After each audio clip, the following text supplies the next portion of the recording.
Fala, minha gente, muito bom dia. Agora 11 da manhã, 32 minutos, estamos ao vivo para toda Santa Catarina. Você tá bem? Tudo certinho por aí? Coisa boa te encontrar bem. A gente espera que esteja tudo ótimo com a família. E até 1h15 da tarde você vai ficar na companhia aqui do meio-dia.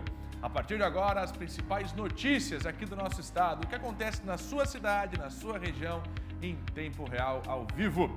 Dona Maria, bom dia. Bom dia, Fernando Machado. Bom dia para vocês que estão em casa. Ficamos juntos até 1h15 com muita informação para vocês. Chegou a hora da gente saber o que está rolando, quais são as notícias.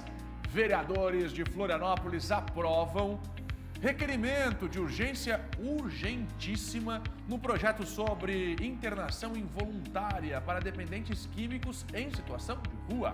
A proposta do Executivo será analisada nesta quarta-feira pelas comissões. O Ministério Público de Santa Catarina derruba decretos municipais e mantém a obrigatoriedade da vacina contra a Covid-19 para crianças. Ainda assim, pais poderão matricular seus filhos nas creches e escolas, mesmo que eles ainda não estejam vacinados. Nós vamos te explicar a partir de agora aqui no meio-dia. E ainda, a construção de uma casa de passagem para abrigar indígenas. Um debate que se arrasta há anos na capital. Agora pode ter um desfecho final. O caso é avaliado pela Prefeitura, Governo Federal, FUNAI e hoje acontece uma reunião importante que pode definir o assunto. Todos os detalhes a gente vai mostrar ao vivo. E atenção você que vai tirar ou vai renovar a sua carteira de motorista, a CNH. O Detran está implantando uma série de mudanças nos processos e pode até mesmo ter uma padronização das provas práticas vindo por aí. A gente te conta já já. E no SCC Esporte, começa hoje a 6ª rodada do Campeonato Catarinense. E no Mundial de Surf tem o desempenho dos brasileiros, que não foi dos melhores. Tem também todos os detalhes da previsão do tempo. De novo, teremos sol, calor, umidade e pancadas de chuva. Os detalhes a partir de agora aqui no meio-dia. Fique com a gente, estamos no ar.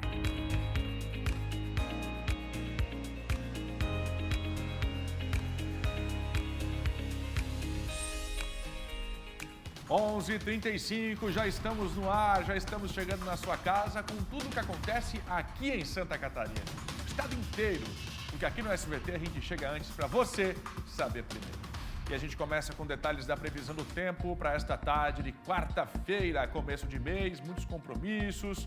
E aí o seguinte, dona Maristela, como é que a gente fica na tarde dessa quarta aqui em Santa Catarina? Fernando, nada muito diferente do que a gente vem vendo aí nos últimos dias aqui em Santa Catarina, né? Vamos começar por Chapecó? Vamos lá. Vamos lá. Agora na sua tela, 11h35 desta quarta-feira, tempo bom, poucas nuvens ali, temperatura subindo muito na região oeste, que inclusive é a região que mais esquenta hoje aqui no nosso estado. Vamos para Joinville, na região norte? Por lá o mesmo cenário, um céu azul, no momento não tem chuva, o tempo é seco. Tem sim previsão de pancadas de chuva para mais tarde, viu? Mas já já eu vou contar os detalhes para vocês. Balneário Camboriú agora na sua tela também com tempo bom, olha só como é que tá BC. Olha só que coisa boa, transatlânticos chegando ali na região, ou saindo da região, né? Olha só que dia bonito aqui no litoral norte também. Temos Blumenau, a região do Vale do Itajaí agora na sua tela, também com tempo seco e as temperaturas subindo bastante na região do Vale hoje. Porque é isso, gente, hoje o sol ele vai predominar em todas as regiões catarinenses. Por isso, teremos mais um dia de muito calor por aqui. E aí, por conta desse calorão todo, somado à umidade que vem do mar e também de outras instabilidades, é que a chuva aparece em forma de pancadas isoladas de chuva entre a tarde e a noite. E essa chuva, ela pode chegar acompanhada de raios, rajadas de vento, eventual queda de granizo. Em alguns momentos, ela pode ser mais intensa em curto período de tempo. Mas é isso, né? Pode ser que chova aí na sua cidade e na cidade do lado não chova, fique só aí no aumento de nuvens mesmo. Com relação às temperaturas, a região oeste, como eu disse para vocês, é onde mais esquenta hoje, 35 no termômetro, mas pode passar disso na sensação. Meio oeste, 33 de máxima, na Serra, 29, Planalto Norte, 32 graus hoje, também esquenta bastante por lá, é a mesma máxima da região norte, região de Joinville, no Vale, 34, Grande Floripa, 29 e no sul do estado, 32 graus de máxima nessa quarta-feira. Já eu trago os detalhes também para você, pessoal que já está aí querendo se programar para pegar a estrada, para o carnaval, vai vir para o litoral. Já todos os detalhes da previsão para vocês. Agora a Angélica Varaschini está chegando por aqui com os destaques do esporte. Bom dia, Angélica. Bom dia, Maria. Bom dia para você que está em casa, é isso mesmo, viu? Vamos trazer só uma pincelada do que a gente vai ter hoje no esporte. E começa hoje a 6ª rodada do Campeonato Catarinense, que, olha, vai movimentar o estado.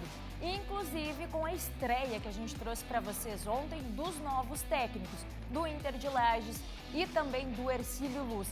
Vamos conferir como é que fica os jogos dessa rodada da competição? Olha só, 6ª rodada.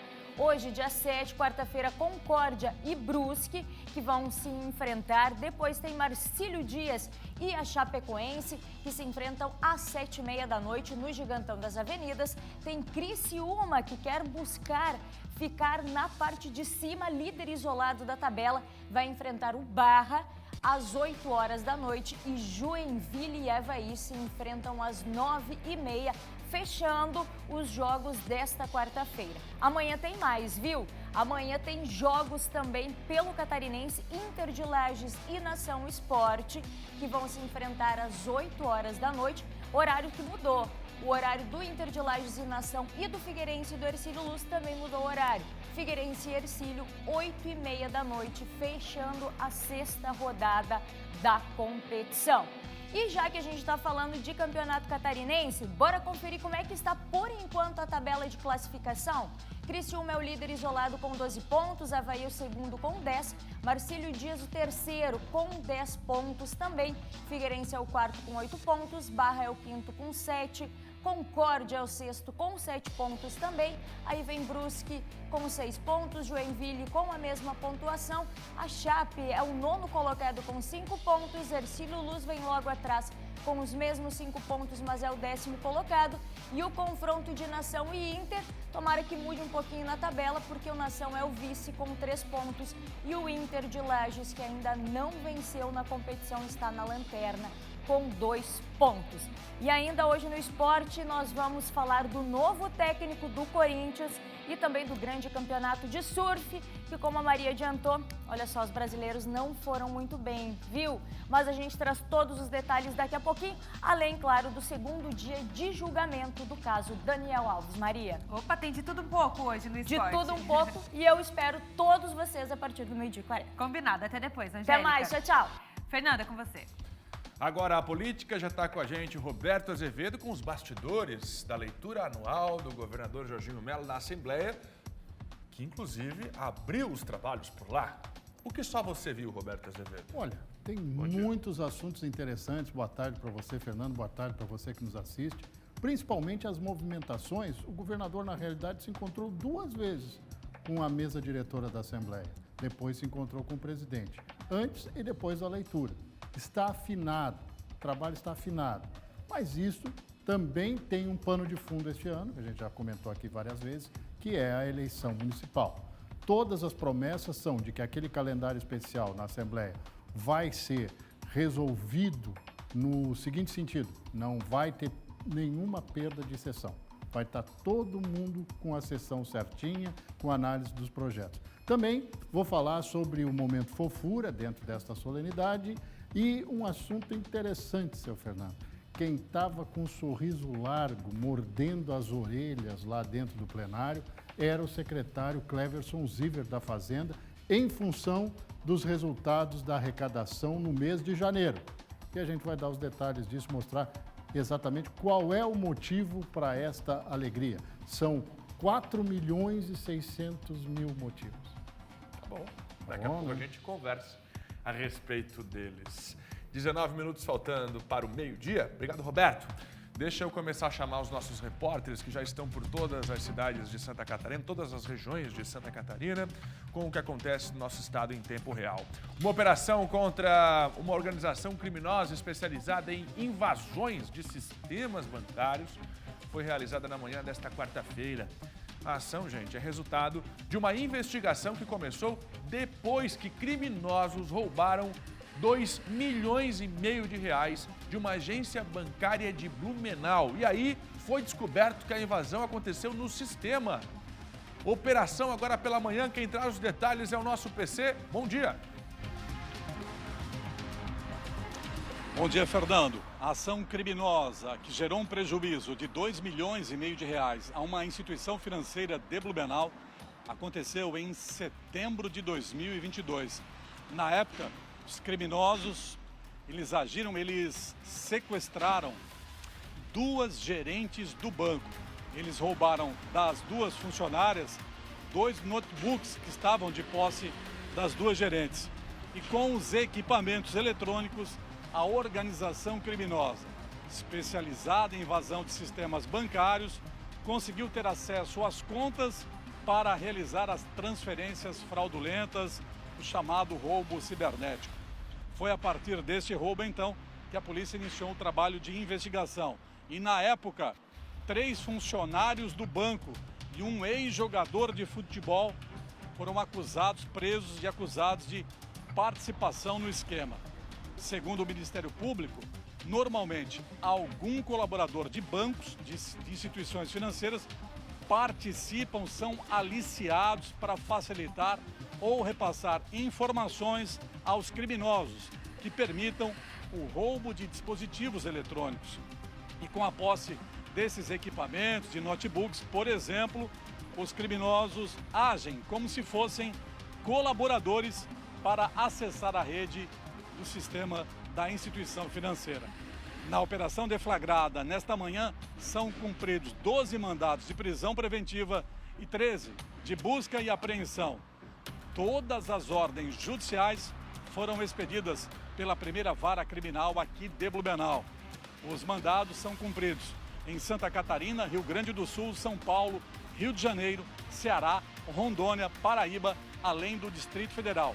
É uma quadrilha que age em todo o país, especializada em roubo cibernético e invasão de sistemas bancários. E em setembro de 2022, Fernando, durante o sequestro das 2 gerentes deste banco aqui de Blumenau, a polícia conseguiu interceptar o veículo dos criminosos na BR-470. Houve perseguição, troca de tiros e um dos bandidos, na época, foi morto durante o confronto com a polícia militar. Uma quadrilha que rouba o sistema bancário, portanto, está sendo desmantelada e 12 estão sendo presos hoje. Aqui de Blumenau, o repórter Paulo César para o SCC Meio-Dia. Fernando. Essa aí tu puxou do tempo de rádio, hein, ô PC? Hã? Foi do teu tempo de rádio? Pois é, não sei. Zé, não entendi nada. De onde é que tu tirou esse negócio Essa aí? foi do tempo de rádio. De Blumenau para a Rádio Guararema. De Blumenau. É, Paulo César. Valeu, PC. Daqui a pouco a gente volta a conversar. Eu lembro. Deixa ele falar, o homem. Cortaram o homem. Cortaram bem no meio. Vamos seguir.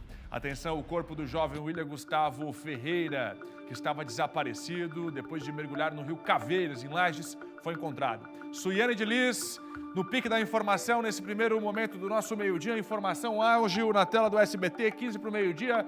Vamos lá, corpo encontrado. Bom dia. Sim, justamente, Fernando, boa tarde a todos que nos acompanham no SCC Meio-Dia. O jovem, como você comentou, William Gustavo Ferreira, ele tinha 27 anos e foi encontrado, então, o corpo no final da tarde de ontem, viu? Ele morreu afogado depois de mergulhar no rio Caveiras na segunda-feira, na tarde de segunda-feira, na localidade de Pinheiro Seco, aqui em Lages. O caso aconteceu em um local com uma forte correnteza e um risco de arrastamento porque tinha vários escombros no fundo do rio. O corpo foi encontrado então ontem, as buscas já tinham iniciado na segunda-feira, prosseguiram na terça e aí no final da tarde foi anunciado que o corpo havia sido encontrado, justamente nesse local em que formava como uma força centrífuga, um redemoinho da água que pode ter arrastado esse jovem então para o fundo do rio. Uma profundidade do corpo estava a cerca de 5 metros. Com um corte também na orelha esquerda. Os bombeiros encaminharam então o corpo da vítima para o Instituto Geral de Perícia e o velório está acontecendo aqui em Lages, desse jovem William Gustavo Ferreira, de 27 anos, morador aqui da cidade, e o sepultamento está agendado para as 15 horas, às 3 horas da tarde, no cemitério municipal Nossa Senhora da Penha. Então, uma triste notícia, né? A gente trouxe outras atualizações das buscas, infelizmente o corpo do jovem foi encontrado, né? Ele já sem vida depois de 2 dias aí de buscas. Volto com vocês. Obrigado, Soiane de Lis. Triste informação, jovem encontrado sem vida lá na Serra Catarinense. Olha, a segurança no centro da capital está cada vez mais complicada. Neste final de semana, um homem foi assaltado por uma pessoa em situação de rua. É mais um caso. E com o carnaval chegando, essa preocupação só aumenta. O meio-dia vai repercutir mais um assalto no centro de Florianópolis. A reportagem é de Júlia Matos. Rodou. Neste último final de semana, Luiz e seus amigos foram surpreendidos em uma das ruas da capital. Eles voltavam de uma festa de carnaval a pé por volta das 11 horas da noite. Estava voltando para casa, que moro na área continental, e estava eu junto com 2 amigos. Aqui nessa rua mesmo, fui abordado por um morador de rua com uma garrafa de vidro, de garrafa quebrada, onde me abordou muito rapidamente e levou minha corrente de ouro. Foi um prejuízo material, né? Graças que não foi físico. Dificilmente eu saio de casa à noite pela questão do centro, como já está sendo noticiado, né? E viemos se divertir, né? Limpos. Graças a Deus que tinha um bem material para levar, porque poderia ser minha vida, né? Então, realmente assim, eu moro em Florianópolis há muitos anos, sempre me senti muito seguro e agora, nos últimos anos, com essa invasão de moradores de rua, a insegurança está muito grande. Luiz optou por não registrar boletim de ocorrência. Optei em não fazer o boletim de ocorrência pela essa questão de sentimento de insegurança mesmo. Porque eu sei que esse morador, eu poderia ter feito o boletim, se caso pegasse ele chegaria na delegacia sem o meu bem e seria solto já imediatamente. Então, eu acredito que o que precisa mesmo é colocar eles para trabalhar. As ruas precisam ser limpas, tem mato para serem cortados, há praias limpas. Então, vamos dar o trabalho em troca da comida, né? O caso do Luiz não foi registrado oficialmente, diferente das mais de 40 ocorrências registradas pelo CISP, Sistema Integrado de Segurança Pública. Temos um saldo positivo, né? Não tivemos morte, não tivemos brigas generalizadas, lesões corporais, esse tipo de natureza, mas tivemos uma quantidade grande de furtos, em especial. Essa foi a maior ocorrência, né? Os furtos de celulares e carteiras, bolsas também. Então, esses furtos aconteceram principalmente porque a população ainda não teve o hábito de, nesse tipo de festa, usar a pochete ou colocar os celulares e carteiras na frente, em bolso da frente, jamais em bolso da parte de trás da roupa. As pessoas se referem muito em relação ao roubo que tem acontecido na área central, né? E envolve pessoas em situação de rua. A gente tem feito diversas abordagens, retirando facas. Nós temos aqui um conjunto enorme de facas e outros materiais que servem como arma, né, para a prática de pequenos roubos.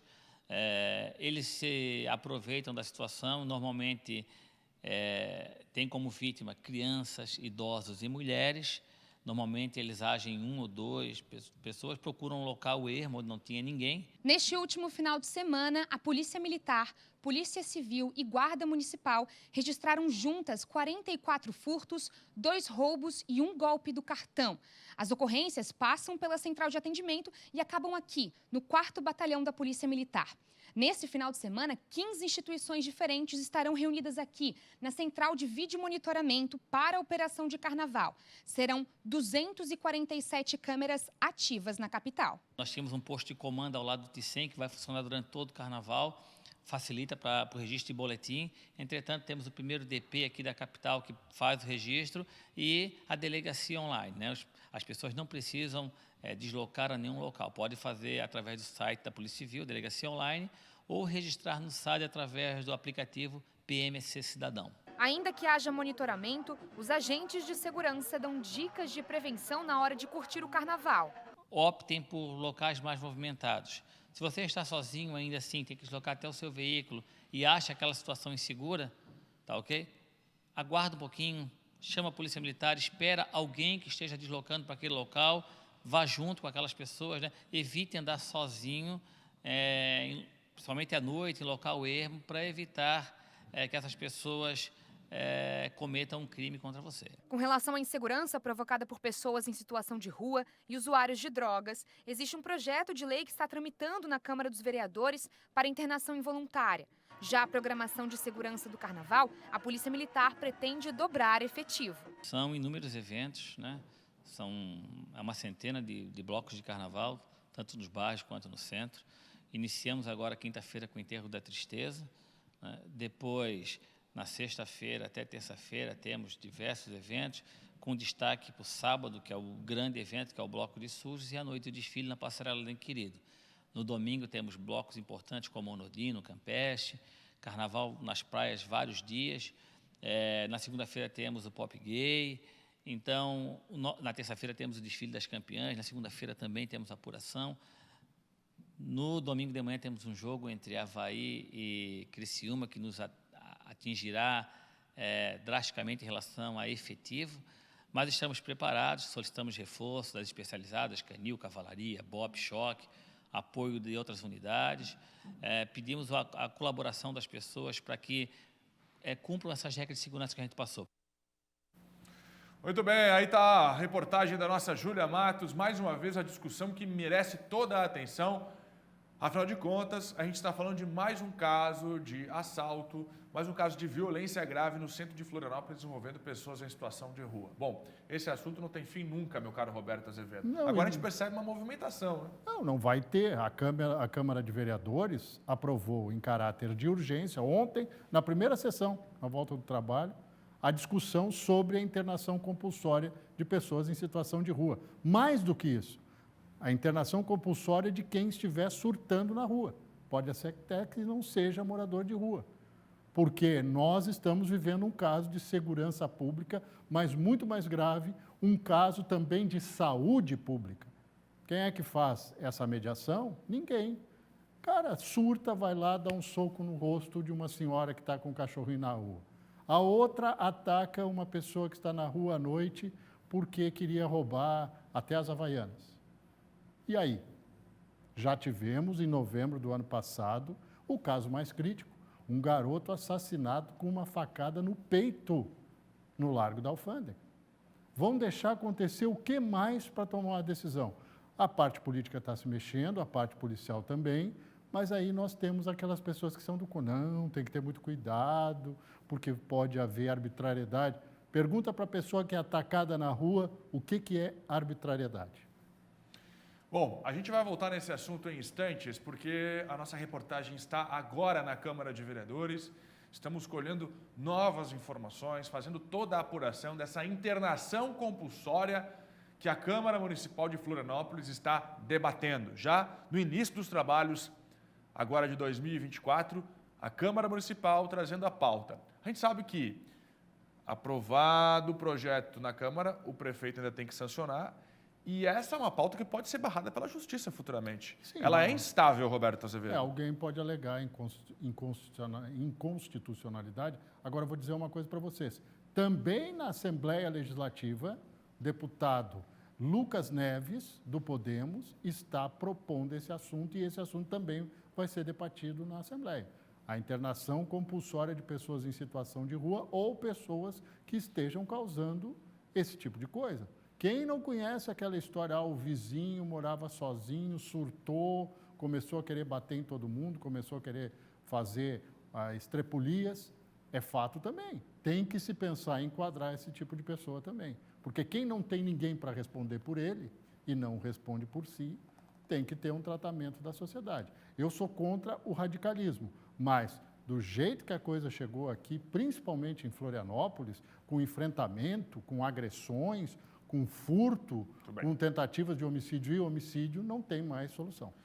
Vamos continuar na política. Como é que foi o bastidor ontem da leitura anual do governador na Assembleia Legislativa? O governador, inclusive, exaltou parcerias entre o Executivo, a Assembleia Legislativa. Governador, está com essa moral toda da Alesc, meu caro Roberto Azevedo? Eu quero te dizer que sim. Fernando. Está com muita moral, porque o governador conseguiu aprovar tudo o que passou na Assembleia ontem. Ontem ele só fez um balanço. Então, no ano passado, 2023, foi um ano de êxito do Executivo na Assembleia. Por quê? A coisa estava amarrada. E isto porque o governo, e dentro do governo e da própria bancada do PL, que é o partido do governador, havia reclamações da condução do processo de interlocução da Casa Civil pelo deputado Stener Sorato Júnior, que agora está voltando ao parlamento para ser pré-candidato à prefeitura de Tubarão, ele que é do PL. Então, o governador fez esse falou de universidade gratuita, mutirão das cirurgias eletivas, falou também de todo o atendimento que os poderes, mais o Ministério Público e o Tribunal de Contas do Estado deram em 2 casos críticos, no mutirão de cirurgias eletivas e também na questão das enchentes. O governador está de sangue doce na Assembleia, mas tem mais um momento fofura. Tem mais um momento fofura da Assembleia. Olhem essa imagem aqui. Deputada Ana Caroline Campanhola, a mais votada em 2022, com as 2 filhas em plenário.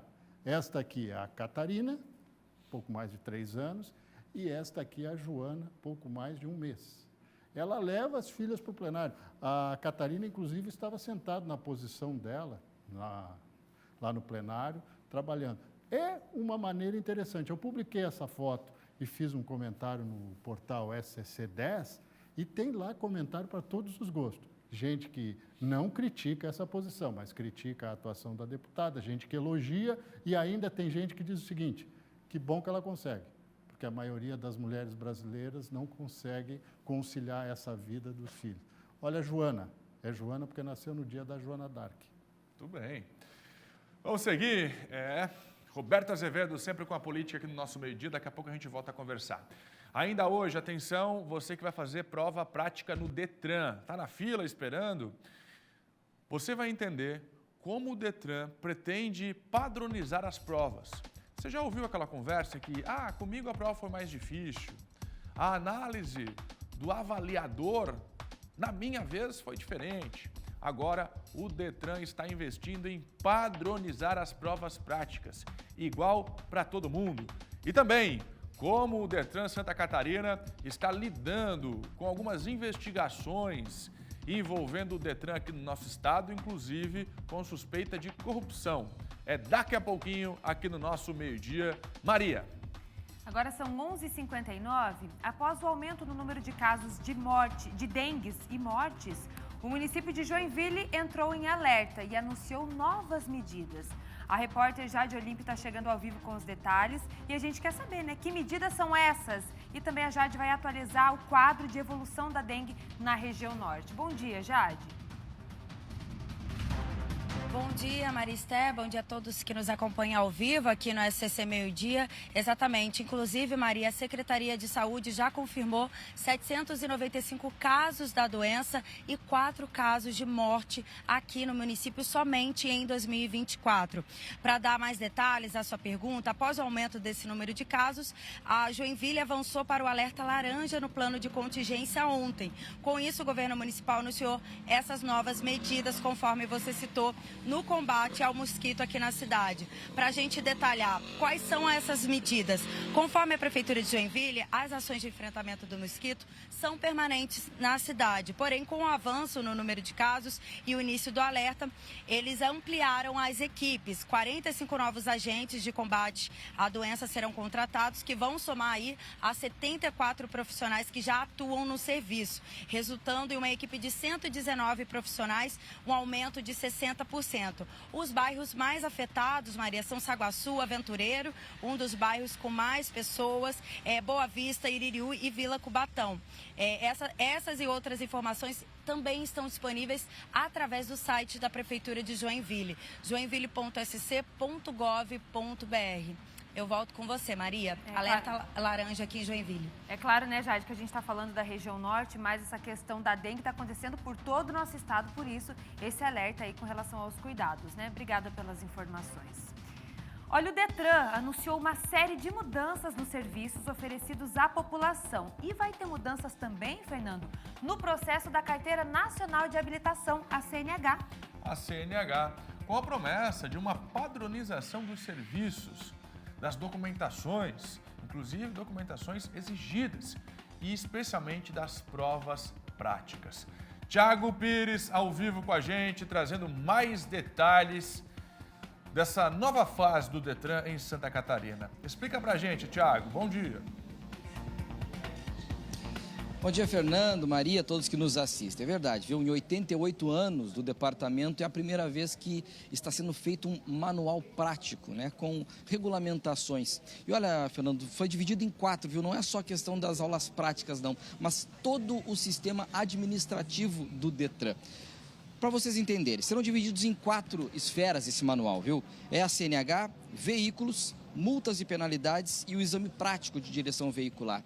O que tem a ver isso? Vamos dar um exemplo que daqui a pouquinho o presidente Kennedy vai falar. Mas muitas pessoas reprovaram, por exemplo, no exame prático, quando encostaram o pneu no meio-fio. Isso foi comentado por vezes aqui, diversas vezes, porque foi um dos maiores exemplos, viu? As pessoas rodaram porque encostaram no meio-fio.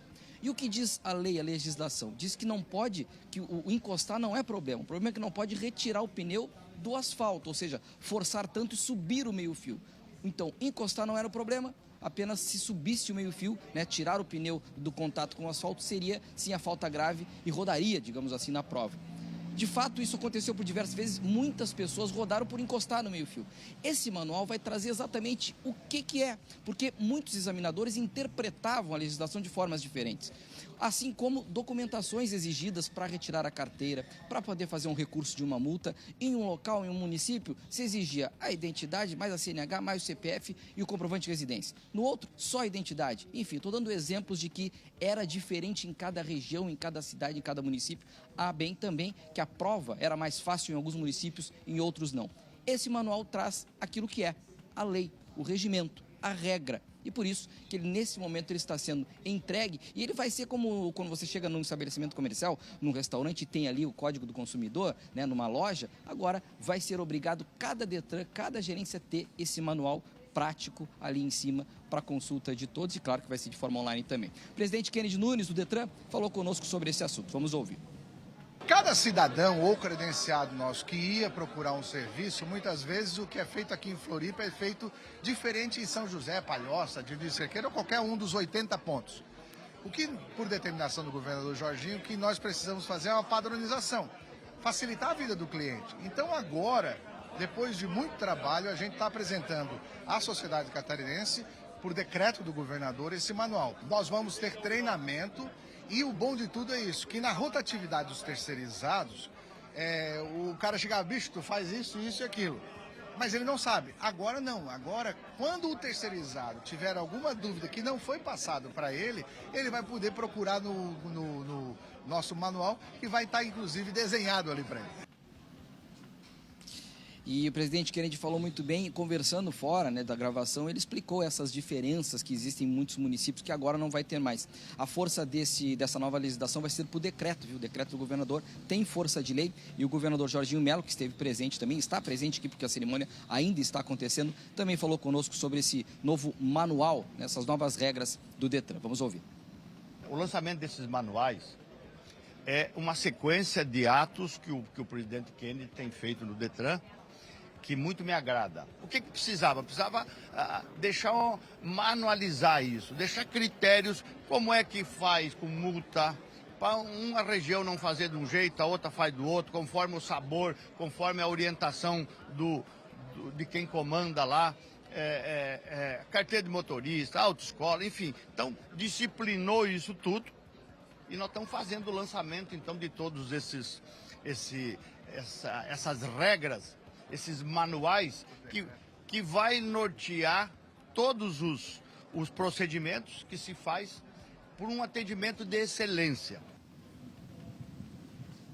Só lembrando que durante a cerimônia, antes de começar a cerimônia do Detran, aqui mesmo o governador do estado entregou viaturas e equipamentos eletrônicos, como notebooks e outros, para a Polícia Civil, principalmente para a Delegacia da Mulher. Tá aí, novo regramento e agora, a partir desse momento, todos os municípios, as gerências vão partir de um único princípio, aquilo que está na regra, no regimento, no manual. Volto com vocês no estúdio.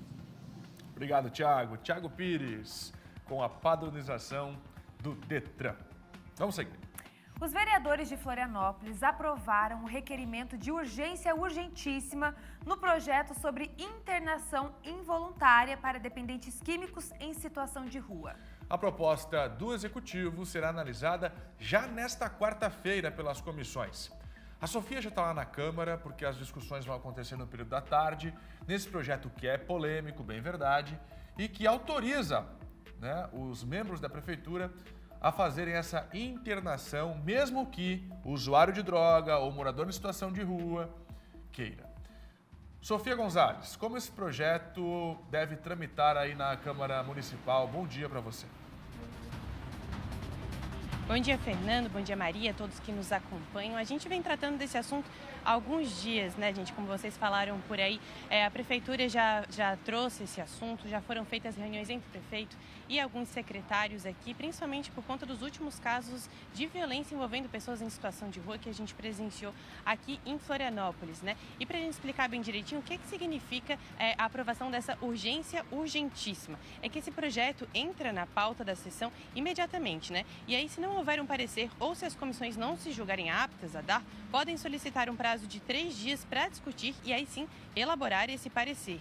Essa urgência foi aprovada por 19 votos a favor, sendo que 4 foram contrários. E aí, às 14h de hoje, o projeto deve passar pela Comissão de Constituição e Justiça e seguem as tramitações, mas ainda existe a possibilidade daqueles que são contrários pedirem vistas. Então, é provável que uma decisão final ainda não venha hoje. E para a gente entender bem o que está sendo discutido, né? Qual que é a proposta dessa lei? Uma internação involuntária de pessoas em situação de rua que também sejam dependentes químicas ou que tenham algum tipo de transtorno mental. Isso com o objetivo de que elas possam recuperar a saúde, também os vínculos familiares e o trabalho. A Prefeitura assumiria temporariamente a tutela dessa pessoa para que ela possa fazer o tratamento e aí sim ser reintegrada, né? E a Prefeitura afirma que essa seria uma possível solução para a questão das pessoas em situação de rua, já que até agora ela não tinha recursos do que fazer caso a pessoa se negue a um tratamento ou a ser internada, né? Volto contigo, Fernando. Muito bem, dona Sofia Gonzalez. Obrigado pela participação aqui no nosso meio-dia. É isso. Chega na Câmara o projeto, começa as discussões. Se a Câmara aprovar, claro que as discussões serão as mais variadas possíveis. Há quem defenda a internação involuntária, há quem não acredite que essa seja realmente uma solução para resolver o problema da situação de moradores em situação de rua. No entanto, está aí, projeto do Executivo, ou seja, a Prefeitura mandou para a Câmara. Se a Câmara aprovar, a Prefeitura vai poder pegar essas pessoas, né, e levar para um abrigo, uma clínica, fazer a internação compulsória, visando também ajudar. O importante a gente destacar é que está todo mundo discutindo na intenção de encontrar uma solução.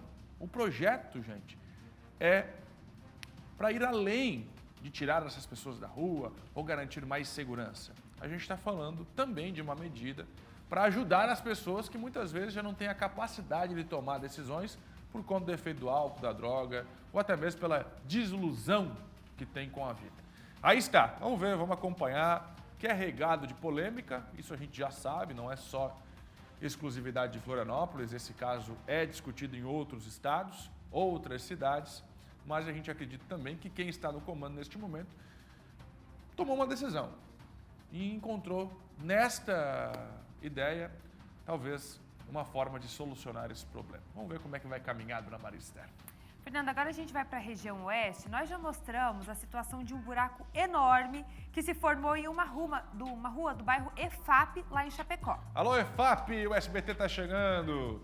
Moradores, inclusive, estavam pescando no buraco. Você lembra disso, não? Vamos abrir câmera? Olha quem está chegando, Felipe Bastos, direto do bairro, porque agora a gente tem uma novidade. Depois do SBT aparecer por lá, cobrar em nome da comunidade, mostrar o problema, o Bastos tem uma grande novidade. Quer ver? Diga lá, Bastos. Bom dia. Isso aí, Fernando, muito bom dia para ti, bom dia para todo mundo que acompanha o nosso SCC Meio Dia. Como é bom quando a gente conta com a participação da comunidade e também mostra o problema, mas também mostra a solução. Há pouco mais de 2 semanas, nós viemos aqui até a rua Pedro Ballerini, no bairro EFAP, e mostramos a situação de uma cratera que se formou nessa rua. Agora, a gente pode mostrar novamente, o cenário é completamente diferente. Foi arrumado, a gente pode dizer assim, foi colocado um novo asfalto sobre aquele buraco e nesse momento não tem mais aquela cratera. A dona Olga está por aqui já, vai conversar com a gente também, né, dona Olga? Situação parece que agora foi resolvida. Bom dia para a senhora. Bom dia. Agora foi resolvido, pelo menos Calmou aquela água, aquela poeira, aquele barulho de noite, não tem mais aquele soco de noite dos carros. Agora foi resolvido, pelo menos melhorou um pouco. Parece que a vinda do SCC-SBT aqui chamou a atenção deles também, rapidinho vieram aqui, né? Aham, mas vieram bem ligeirinho arrumar. Ali pelo menos só tem um outro buraco mais à frente ali, mas daí aquele é mais para adiante ali um pouquinho. Ali também vai precisar porque tá vazando água, a prefeitura só veio e botou um pouquinho de asfalto em cima, mas tem que vir a Casam, vir arrumar aquilo ali, porque dali uns dias mais tem mais uma cratera ali na mesma rua ali. Tá certo, obrigado a dona Olga. A dona Marilene tá por aqui também, mora bem próximo também aonde tinha essa cratera. Tava trazendo complicações para vocês que moram aqui, mas parece que agora a situação está normalizada. Bom dia, dona Marilene. Bom dia. A situação está normalizada agora, inclusive o serviço da prefeitura ficou bem feito, graças a Deus, agora já está bem normal. Só que sim, a Casam deveria ter lavado um pouco esse asfalto aqui. Ficou muita poeira, ficou insuportável, porque deixaram cheio de barro. Tá certo, obrigado, agradeço a dona Marilene, a dona Olga também mais uma vez por ter falado com a gente. E a gente encerra a nossa participação aqui, Fernando, Maria Esther, com imagens do problema resolvido. Aqui no bairro EFAP, em Chapecó, a gente pode dizer assim, um buraco a menos nas ruas aqui da cidade. Voltamos ao estúdio. Muito bom, Bastos. É isso. Obrigada à comunidade também que nos acionou, né? Nós cobramos as soluções e agora não tem mais cratera aí no bairro EFAP. Vamos colocar o carimbo do SCC Resolve? Tá aí mais uma solução encontrada, claro, graças à nossa equipe que foi até lá, né, Fernando? Muito bom. A comunidade chamou, o Bastos apareceu, o estado inteiro conheceu o problema e agora está resolvido. SCC Resolve. 12h14. Você tem um problema semelhante aí na sua rua, no seu bairro? Manda agora em scc10.com.br, é só deixar o relato. Tem uma equipe neste momento esperando a sua mensagem. scc10.com.br, clicou na aba Fale Conosco, você deixa aqui o seu pedido de ajuda. Nós atendemos. Combinado assim? Vamos seguir. Bandidos armados assaltaram uma empresa em Rio do Sul na tarde desta terça-feira. Eu tenho a imagem em Santa Catarina, vai ver comigo, agora 12h14. O circuito interno vai mostrando para você os bandidos chegando e chegando armados. Perceba que a funcionária bota as mãos na cabeça, ela estava desesperada. O assalto aconteceu em Rio do Sul enquanto os dois homens vão revirando tudo. Presta atenção, vai abrindo gaveta, vai abrindo armário, até a bolsa eles levaram. Nem a bolsa da funcionária escapou. Olha os criminosos, o momento em que ele manda ficar quieto. Não fala nada. E eles vão saindo, os dois chinelões vão saindo de dentro deste estabelecimento comercial. A preocupação, perceba como a funcionária, ela bota a mão para cima, tá tudo bem, não vou fazer nada, tá tudo bem. E os dois vão mexendo em tudo. Olha os chinelões aí, ó. Cara coberta. Entraram no estabelecimento em Rio do Sul e vão levando. Agora 12h15. PC. 12h15. Acharam a duplinha aí, os chinelões, ou PC? Ainda não. Então, Fernando, eles seguem, a dupla segue sendo procurada pela polícia. Mas os investigadores, a polícia afirma que os dois criminosos já foram identificados. Os bandidos, eles agiram rápido, viu, Fernando? Os ladrões, os criminosos chegaram no final da manhã desta terça-feira, final da manhã de ontem, quando eles invadiram esta empresa no bairro Budak, em Rio do Sul. Armados, eles renderam a funcionária e anunciaram o assalto. Foi uma ação muito rápida, levou menos de 2 minutos e a colaboradora, como a gente vê nas imagens aí, ela não sofreu nenhuma agressão física, mas viveu momentos de angústia, de apreensão, de sofrimento psicológico pela ação dos bandidos. Ação que foi muito rápida, eles abriram as gavetas, como você já destacou aí, reviraram tudo para encontrar e roubar dinheiro. Eles ainda levaram a bolsa assim, da funcionária e o celular da colaboradora, os bandidos também levaram. Após o assalto, depois que os ladrões deixaram a empresa, a polícia foi acionada, viaturas, os policiais realizaram buscas, rondas pela região da empresa, lá no bairro Budak, Os policiais conseguiram encontrar o celular roubado da funcionária e mais 2 armas falsas descartados pelos ladrões. Eles não foram encontrados, Fernando, mas a polícia segue nesse trabalho para localizar os bandidos que já foram identificados pela Polícia Militar. Fernando, você. Obrigado, PC, pela informação. Assalto em Rio do Sul. Agora um assunto que tem gerado muita polêmica. A gente já falou aqui e vamos trazer novas informações. É a vacinação das crianças contra a Covid-19, a obrigatoriedade. Veja comigo. Nós vamos falar que aqui em Santa Catarina os decretos que muitos municípios do estado criaram, desobrigando pais a vacinarem seus filhos para poderem matriculá-los então nas escolas destas cidades. Criciúma foi uma dessas cidades, assinou o decreto, não é obrigatório. Porém, teve o decreto derrubado pela Justiça. A Justiça falou, nada disso, vacina contra a Covid é obrigatória mediante a matrícula. Claro que essa repercussão ela é muito grande, por isso eu vou conversar agora com o nosso Michael Marinho, que está chegando direto de Criciúma, com todos os detalhes para a gente repercutir junto por aqui, porque não deve ser nem a primeira nem a última decisão da Justiça a respeito deste tema. A obrigatoriedade da vacinação contra a Covid-19 em crianças para a matrícula nas escolas. Quer estudar? Tem que vacinar contra a Covid. O prefeito Clésio até tentou, mas a Justiça barrou. Contigo, Michael Marinho. Bom dia. Bom dia, Fernando Machado. Olha, realmente Criciúma é a primeira cidade do estado a ter o decreto derrubado. E isso partiu através da denúncia de um cidadão, um morador da cidade de Criciúma, que denunciou o município à justiça. Na liminar que derrubou o decreto, ficou destacado que ao dispensar a indicação da vacina do Covid-19 no atestado da vacinação para fins de matrícula e rematrícula escolar, representa violação direta às decisões da Suprema Corte e ao artigo 14, parágrafo 1º do ECA, na medida que o Ministério da Saúde incluiu pela inclusão da vacina contra o Covid-19 em um programa nacional de imunizações. Com isso, foi atendido o pedido de tutela de urgência, que determinou, então, a imediata suspensão do decreto municipal, cabendo à Prefeitura de Criciúma observar o Programa Nacional de Imunização quanto à exigência do Esquema Nacional Vacinal completo para matrícula e rematrícula escolar, sob pena de multa no valor de R$1.000 para cada ato de descumprimento e responsabilização civil e criminal. Pelo estado, diversos outros prefeitos criaram decretos também desobrigando os pais a vacinarem seus pais contra a Covid-19, afirmando que poderiam, sem terem tomado a vacina, matricularem seus filhos nas escolas destes municípios, alegando que essa decisão cabe aos pais quanto a vacinar ou não, então, o seu filho contra a Covid-19. Além de Criciúma, cidades como Joinville, Blumenau, Jaraguá do Sul, Chapecó, Brusque, Balneário Camboriú também fizeram um decreto levantando essa questão. No caso de Joinville e Blumenau, existem processos em andamento contra eles para também derrubarem esses decretos, mas ainda segue sem uma decisão.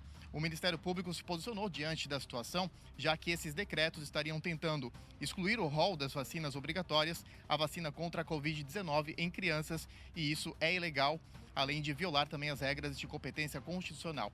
Por isso, o promotor de justiça do Ministério Público de Santa Catarina, o Douglas Roberto Martins, falou melhor a respeito do assunto. Olha só.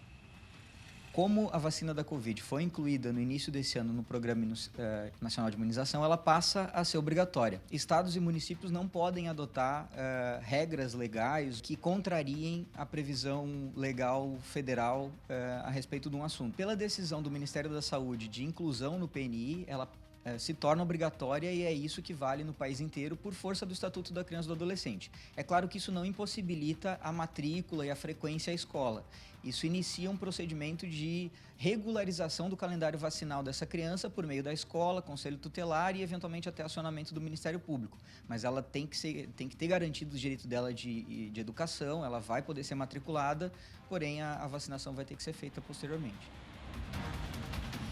Vale destacar que em Santa Catarina existe uma lei que atribui aí o prazo de 30 dias para apresentação e regularização do calendário vacinal do aluno devendo a escola comunicar ao Conselho Tutelar a omissão ilegal ou injustificada dos pais ou responsáveis à Secretaria de Vigilância de Saúde e Ambiente do Ministério da Saúde por meio do Programa Nacional de Imunizações. Incluiu a partir do dia 1º de janeiro desse ano, de 2024, no calendário de vacinação contra a Covid-19.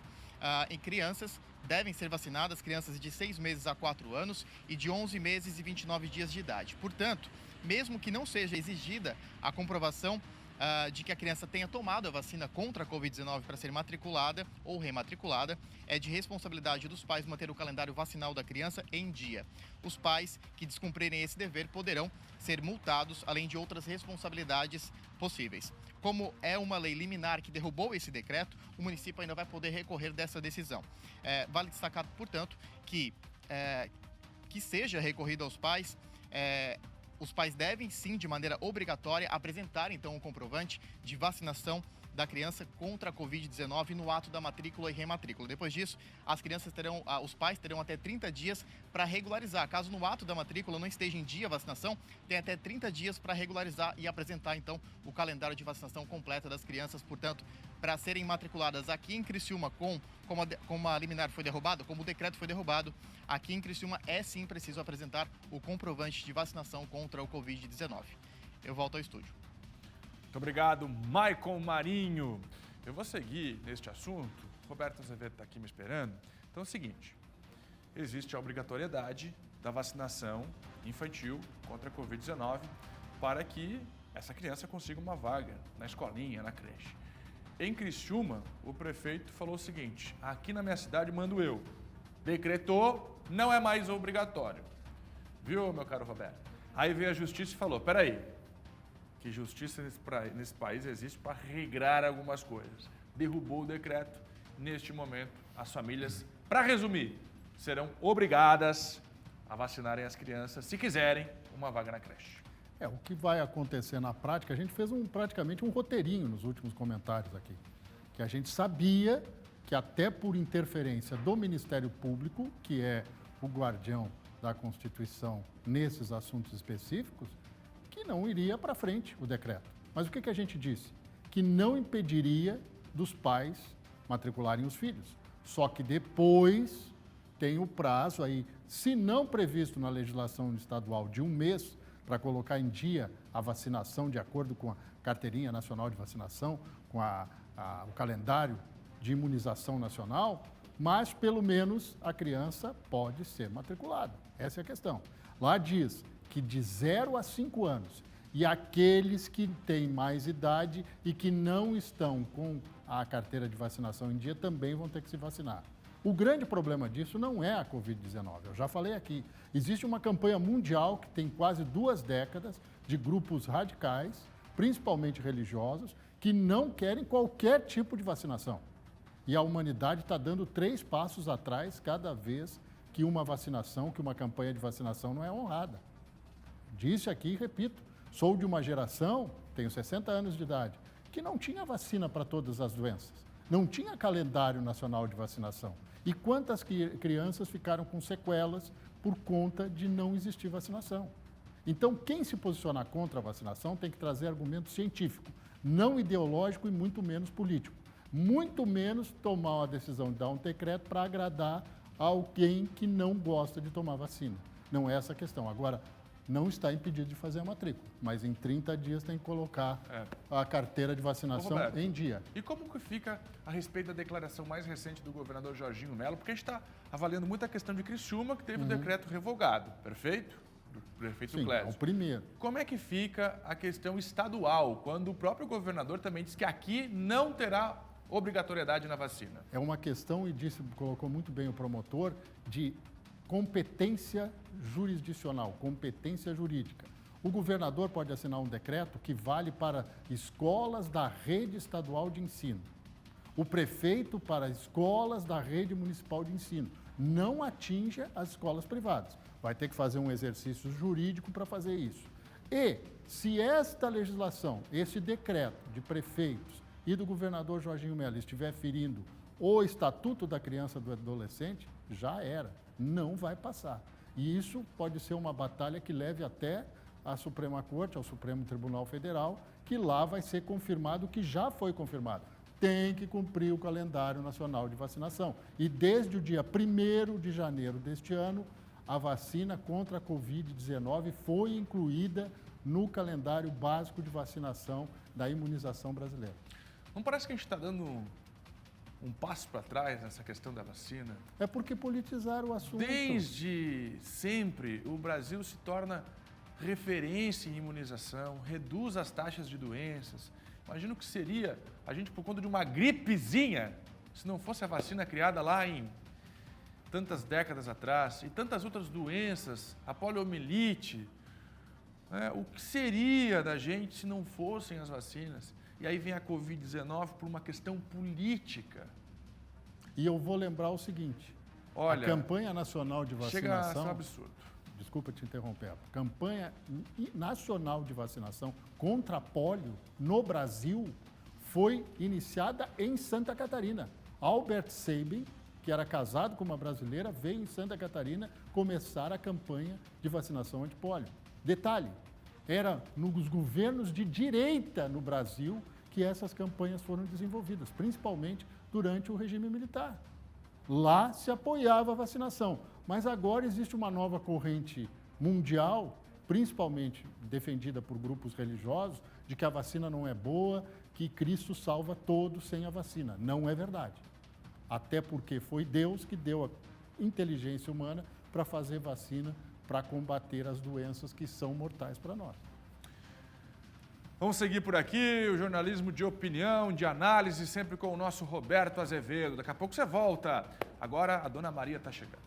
A gente vai subir a serra para falar de dengue também. Falamos agora há pouco de Joinville, na região norte, mas a Polícia Militar e a Vigilância em Saúde de Lages realizaram ações de combate à dengue nesta terça-feira. A gente vai chamar a Suiane de Liz, ela está ao vivo e vai trazer mais detalhes.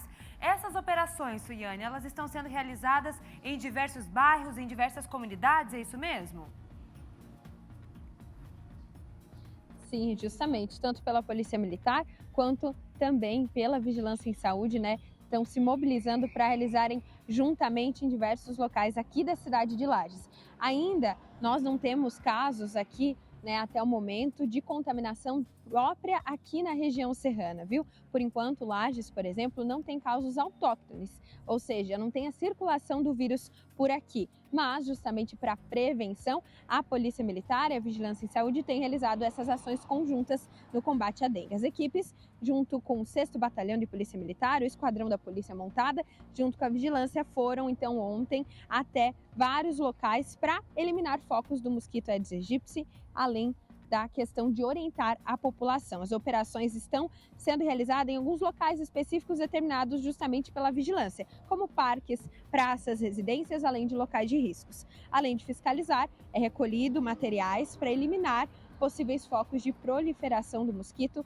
e também feita uma panfletagem educativa e orientação para os moradores. O objetivo é justamente prevenir a existência de possíveis focos do mosquito aqui na cidade. Volto com vocês. Tá certo. Obrigada pelas informações, Suiane.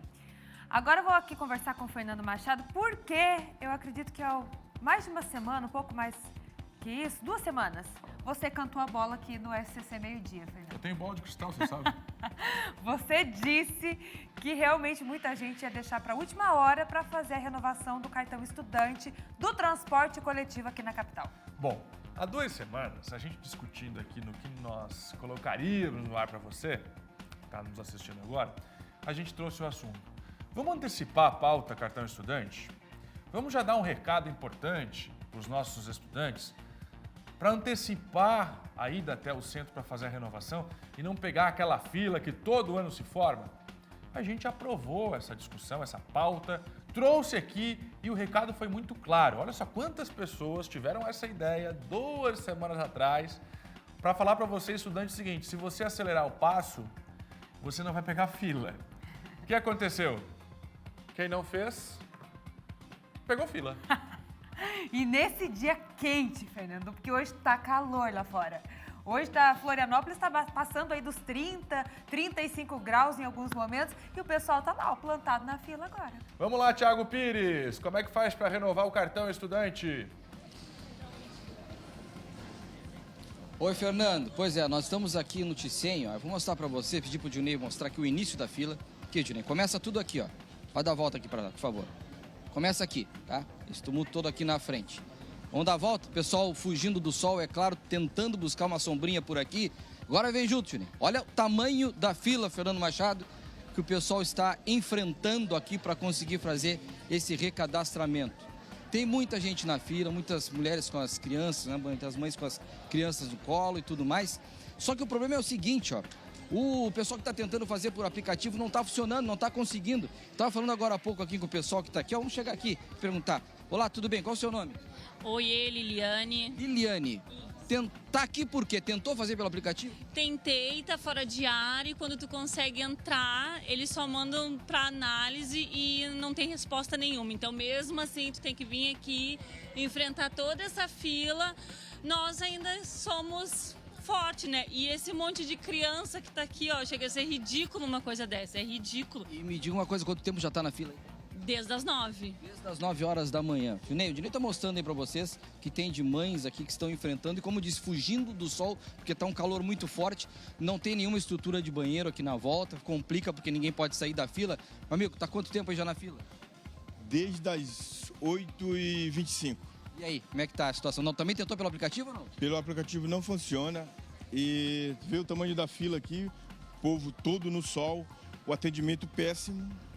O pessoal sai e fica 2 pessoas para atender. Uma prioridade e uma para atender todo esse povo aqui, cara. Isso é um absurdo. Nesse momento tem uma prioridade, a informação que ele tá dando aqui pra gente, é isso? Tem 2 atendentes ali? Tinha 2, na verdade tinha uma só. Como a gente começou a reclamar na porta, vieram mais 2 para atender. Mas isso porque viram a chegada de vocês e iniciou o atendimento novamente. Mas a princípio estava tudo parado. Tá tudo parado mesmo. A gente tá por aqui agora e realmente a fila não mexe, viu, Fernando? A gente tá com a informação, pessoal, claro que a informação é de buscar o aplicativo, o Sigo, né? si.go, Sigo, né? Mas o pessoal que está aqui está dizendo que não está funcionando. Então, são obrigados a virem aqui para a fila enfrentar essa fila enorme. A gente está vendo aqui o tumulto que talvez dá de a gente enxergar aqui dentro quanto atendimento tem. Dionei, vem aqui, rapidinho, por favor. Vamos ver, tentar filmar ali, ver quantas pessoas estão atendendo. Nós estamos em frente aqui à Secretaria Municipal de Mobilidade, Planejamento Urbano, atendimento ao cidadão, é um local público, então a gente vai filmar assim. Mostra aí, quantas pessoas tem atendendo? Vamos ver se a gente consegue ver aqui, ó. Tem 1, 2, 3 pessoas nesse momento aqui atendendo o pessoal. Fernando, essa é a informação para vocês, viu? A Secretaria explicou aí que através do aplicativo funciona, pode fazer o cadastro, não está funcionando e é isso que a gente está vendo agora, né? É isso que a gente está vendo agora, o povo todo aqui na frente, esperando horas e horas para poder fazer esse recadastramento. Tá desde que horas aí, meu amigo? Rapaz, eu cheguei aqui, era um pouco antes das 9 horas. E agora nada aí? Nada, viu? E até agora aqui em pé, ninguém almoçou, entendeu? Eu vim ontem também, não consegui, né? Hoje, de novo, tive que avisar o meu supervisor que eu teria que me atrasar. Exatamente, porque senão a passagem é muito cara, isso todos os dias ir e voltar Esse desconto é obrigatório a gente ter, né? Bom, Fernando, é essa situação, viu? A gente volta a acompanhar tudo que está acontecendo aqui. 3 pessoas atendendo, é muita gente na fila. Junei, pode mostrar até lá, ó. Essa é a fila que está desde as 8 horas da manhã, viu? Desde as 8 horas da manhã. A gente segue por aqui, lembrando que, pela informação, o aplicativo pode ser utilizado, mas a informação que nós temos aqui nesse momento é de que ele não está funcionando. Por isso, obrigou todo mundo a vir para a fila. Fernando, Maria. Olha, Thiago, muito obrigado pelo relato. Continua aí, Thiago, nós vamos continuar batendo um papo aqui, agora 12h35. 2 semanas atrás, nós mostrávamos esse espaço completamente vazio, com funcionários até ociosos, por falta mesmo de demanda. Não tinha ninguém. O meu cinegrafista está aqui confirmando, não tinha ninguém para ser atendido 2 semanas atrás. Naquele momento, a gente trouxe aqui a informação. Antecipa. Eu lembro que eu brincava, vai no bloquinho, já vai mais cedo, passa lá, resolve. Então, a vontade que eu tenho agora é falar o seguinte, a gente avisou, né? Deixou para a última hora, olha o que deu. Fila, 3 horas e meia, calor, criança esperando. Mas a gente vai ser a favor do povo. Eu vou comentar de uma forma diferente. Porque nesse período onde a organização entende que tem um aumento da demanda, por que não triplica o número de colaboradores? Não reforça a parte tecnológica para o aplicativo não cair? Todo ano é a mesma ladainha. Então eu não vou aqui criticar o cidadão A gente antecipou a informação, a gente avisou que ia ter fila. Só que muitas vezes o cidadão não está aqui por uma escolha dele. Foi o período que ele conseguiu sair do trabalho ou que ele conseguiu vir até o centro. Vou acreditar que seja assim, que não seja apenas por descuido. Vou acreditar que ele não teve horário para ir porque trabalha. Afinal de contas, essas pessoas que estão aqui, elas não estão numa fila para pegar um avião para ir para os Estados Unidos, para Disney. Elas estão numa fila para fazer um cartão para pagar mais barato para andar de busão. Faz sentido, não? Faz sentido? Então vamos lá, gente. Faz uma força-tarefa, triplica o número de funcionários, carrega o aplicativo para não cair. O cidadão tinha que se organizar, mas sabe que é assim mesmo, não tem jeito. Então quem está na organização do procedimento é que precisa se atentar para não ter essa fila gigantesca aqui. A pergunta que eu faço é, tem água aí, por exemplo? Tem água disponível para esse povo lá? O Thiago Pires, se estiver na ponta do link, pode me confirmar. Porque agora nos eventos, nos shows, é obrigatório distribuir água. E aqui? Onde o povo está indo buscar um serviço público. Tem água disponível lá para esse povo? Suficiente?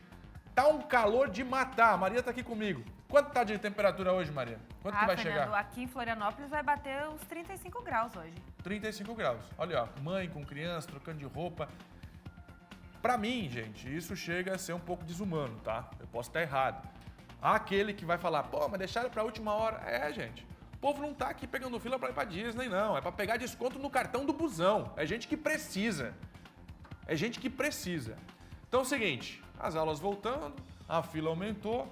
O pedido que eu vou fazer é, vamos aumentar a estrutura para atender esse povo. 3 pessoas para essa fila, gente. 3 pessoas. Chama alguém de outro departamento, compra um computador a mais, mas resolve essa situação. Tiago Pires, está comigo lá o Tiago ainda, ô, meu caro irmão? Ô, Tiagão, tem água disponível? Tem água disponível para esse povo aí, ô, Tiago Pires? Você encontrou alguma bombona d'água gratuita aí, não? Tem nada não, Fernando. Tem nada de água aqui não tem nenhuma estrutura de banheiro aqui próximo também, mas água nem pensar. Água quem tem é quem trouxe aqui, quem comprou aqui na volta. Uma senhora que estava tomando uma água aqui. A água te deram agora ou trouxe? Não, eu comprei. É, comprou água, não tem água nenhuma aqui. Aqui não tem água. Agora tem 4. Ó, Fernando, apareceu mais um atendente aqui. Tem 4 agora. Acho que tá valendo aí. Vamos ficar no ar aí que vai chegando o atendente para atender o pessoal aí. Vamos continuar no ar, continuar ao vivo, que estão chamando gente de tudo que é lugar aqui, ó. Ô, Thiago, quem é o responsável por isso aí? Só me confirma o órgão certinho para não falar besteira no ar aqui. Quem é o responsável por esse cadastramento? Dilnei, aqui por favor, Dilnei. Vamos mostrar aqui, ó. Tá aqui do ladinho, já te dou a resposta aqui em tempo real. Secretaria Municipal de Mobilidade e Planejamento Urbano. Aqui nós estamos no atendimento ao cidadão. Bem aqui no local onde está sendo realizado esse recadastramento aí. Bola. A nossa produção que já está acompanhando o programa aqui em tempo real vai fazer o contato com a prefeitura, com esta secretaria, né, para a gente entender como é que vai ficar a estrutura nos próximos dias, porque se está assim hoje, imagina realmente quando estiver bem próximo da aula voltar. Eu quero fazer um pedido, viu? O secretário que estiver me assistindo agora, o prefeito que estiver me assistindo agora, pode voltar comigo aqui no estúdio. Pode voltar comigo aqui no estúdio. Eu vou fazer um pedido. Eu tentei aqui. Eu tentei, a Maria tentou, o Hermano tentou avisar para evitar a fila. 2 semanas atrás a gente estava discutindo, foi assunto nosso na reunião de pauta aqui. Vamos antecipar o assunto, porque o povo vai deixar para a última hora e vai gerar fila. Bom, infelizmente aconteceu o que a gente já previa. Agora a gente tem que resolver. Pronto. Então a gente vai pedir encarecidamente aí para o governo municipal, para a prefeitura, para a secretaria, colocar mais gente lá para atender esse povo. Pelo menos no horário de pico, talvez agora seja o almoço, a hora que esse povo sofrido tem para ir lá fazer na hora do almoço. Coloca mais gente a atender. Eu tenho certeza, prefeitura, que vai ter um funcionário que está numa outra sala, que está um pouco mais ocioso agora, ou que pode deixar uma função de lado para ir atender esse povo aqui. Inclusive, amanhã a gente pode voltar lá novamente para ver se esse volume de pessoas aumentou. 3 pessoas, gente, é muito pouco. A gente tá falando de uma fila aqui absurda. Coloca uma bombona d'água lá, Maristela. Coloca uma bombona, coloca um banheiro também, faz um mutirão, né, para ajudar essas pessoas a agilizar essa questão do transporte coletivo aí para o estudante. Olha só esse sol. A gente tem previsão de calor e sol, Fernando, a semana toda. Então isso vai continuar se repetindo, a gente já sabe disso. Exato.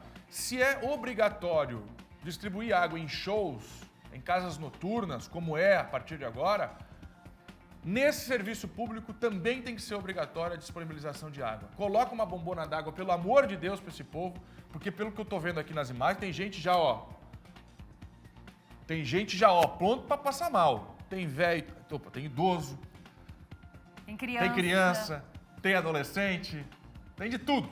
Tem os velhinhos, os velhos estão tudo lá para pegar o cartão, gratuidade. Nesse calor aqui, a gente fez a nossa parte. Não tem crítica aqui, prefeitura. Sim, deixaram para a última hora, a gente sabe. Mas a gente está aqui para resolver, é ou não é? Então bota mais gente, faz um horário especial lá para atender mais pessoas. Obrigado, Thiago Pires, pela informação e a gente segue agora, Dona Maria. Com a previsão do tempo, vamos lá.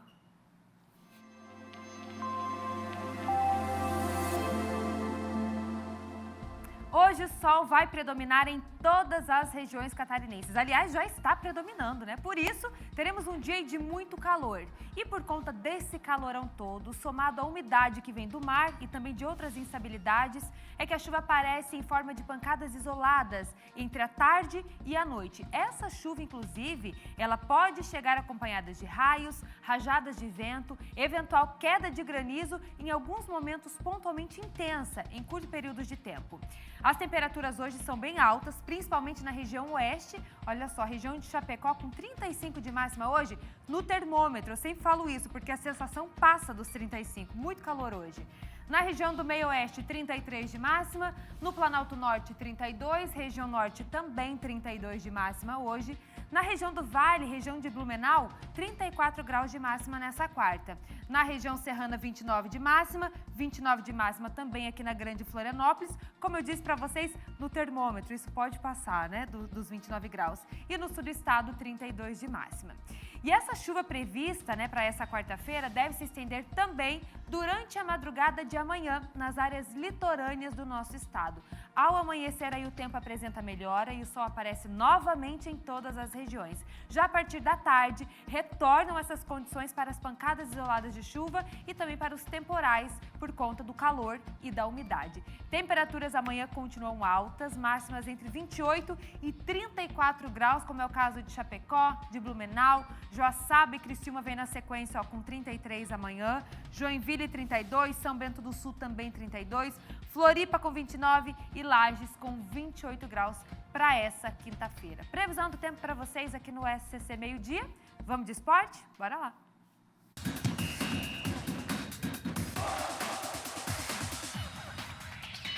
A Angélica já chegou por aqui com todos os destaques do esporte, que hoje tá bem recheado, né, Angélica? Tá recheado, Maria. Tem muita coisa que a gente vai trazer para vocês. E nós começamos falando do julgamento do ex-jogador Daniel Alves, né? Ele foi acusado de estupro em Barcelona e hoje acontece o segundo dia. E o depoimento mais aguardado foi da esposa de Daniel Alves, que confirmou a versão que está sendo defendida pelos advogados de defesa. O repórter João Venturi tem todos os detalhes. O testemunho mais aguardado foi o da modelo espanhola Joana Sanz, esposa de Daniel Alves, a última das 19 testemunhas a falar nesta terça-feira. O depoimento durou apenas 5 minutos. Joana é uma das principais peças para a defesa do jogador. Perante o júri, ela disse que no dia do suposto crime, Daniel Alves havia saído cedo com alguns amigos e que voltou para casa por volta das 4 horas da manhã, muito bêbado, cheirando a álcool e que chegou a bater em um armário antes de cair na cama. Joana Sanz afirmou que não foi possível conversar com o marido, pois, segundo a modelo, ele não tinha condições. O alto consumo de álcool é a quinta versão diferente que Daniel Alves apresenta à justiça. O jogador alega que naquela noite, ele e os amigos tomaram muitas garrafas de bebida alcoólica antes de irem até a casa noturna e que, por estar tão embriagado, não tinha real noção dos acontecimentos. Essa versão foi confirmada por 3 amigos dele no tribunal. Bruno Brasil, o mais próximo do jogador, também mudou a versão. Contou que esteve com Daniel durante toda aquela noite e admitiu ter convidado as meninas para subirem à área reservada da boate onde estavam. Mas disse que não viu a suposta vítima chorando e que em nenhum momento eles conversaram sobre o que tinha acontecido no banheiro. O gerente da casa noturna também prestou depoimento. Afirmou que Daniel Alves era um cliente habitual, mas notou que naquela noite o jogador, nas palavras dele, tinha bebido ou ingerido algo, pois não estava normal. Um outro funcionário da boate e agentes da polícia que acompanharam o caso também deram suas versões. Um policial que atendeu a denunciante revelou que foi prestada toda a orientação para que ela fizesse a denúncia e que a mulher dizia não querer dinheiro, mas sim justiça. A quarta-feira será decisiva para o veredito. No último dia de audiências, será a vez dos peritos falarem. Médicos vão contar o que viram e como atenderam a denunciante. Daniel Alves também terá o direito de se pronunciar, mas deve ser o último a falar, fechando o julgamento do caso. E a gente vai acompanhar mais uma vez isso e amanhã nós trouxemos todos os detalhes para vocês. E o Corinthians está próximo de anunciar oficialmente o novo treinador para a sequência do Paulistão. Bem mais do que a gente esperava, quem deve ser anunciado é o português Antônio Oliveira, que atualmente treina o Cuiabá. Ele vai assumir o comando do time paulista. O Corinthians estaria disposto a pagar a multa rescisória, que é mais de R$1 milhão, para ter o treinador no comando da sua equipe. O contrato vai até o final de 2024. E no jogo de hoje, contra o Santos, na Vila Belmiro, às 7h30, a equipe será comandada pelo auxiliar técnico Thiago Kozlowski, até a chegada do técnico português.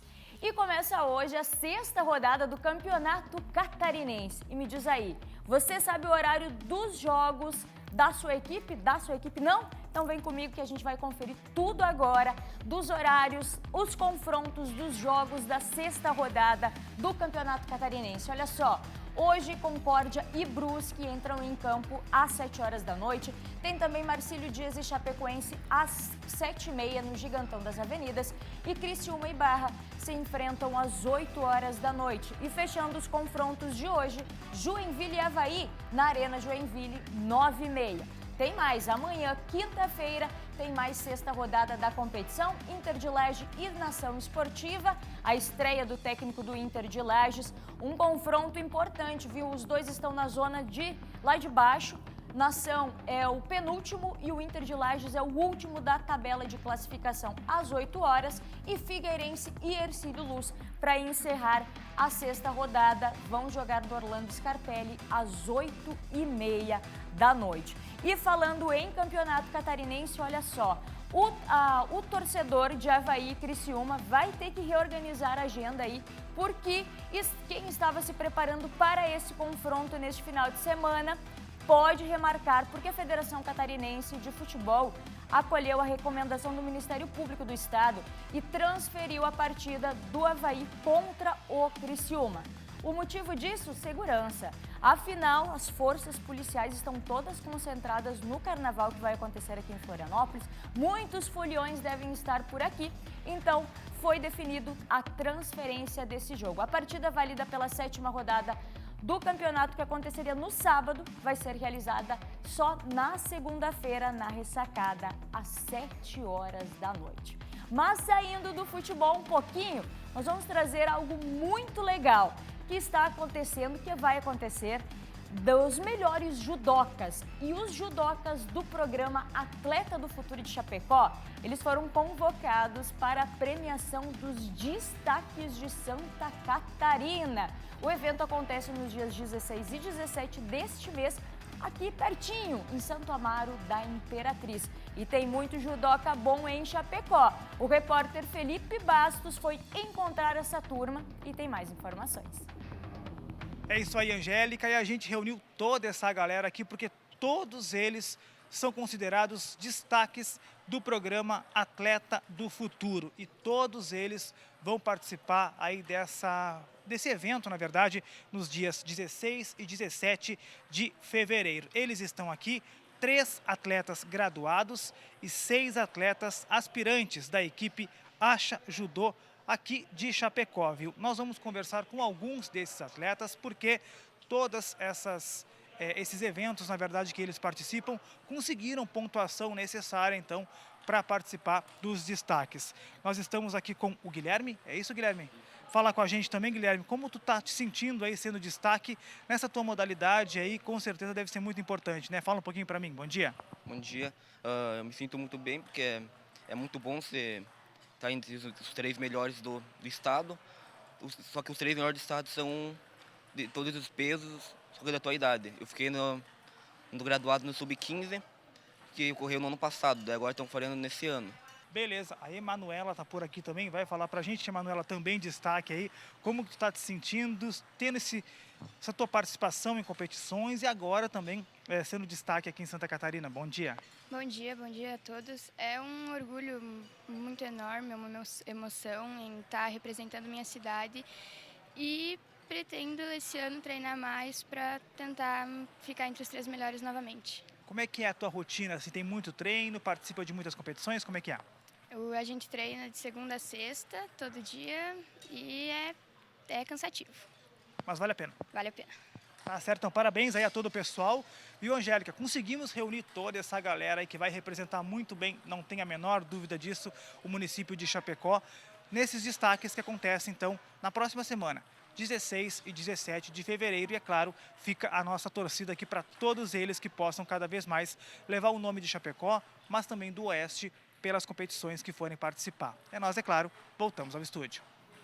Show de bola, Felipe. Que legal, hein? Parabéns a toda essa galera e com certeza vão representar muito bem o nosso estado.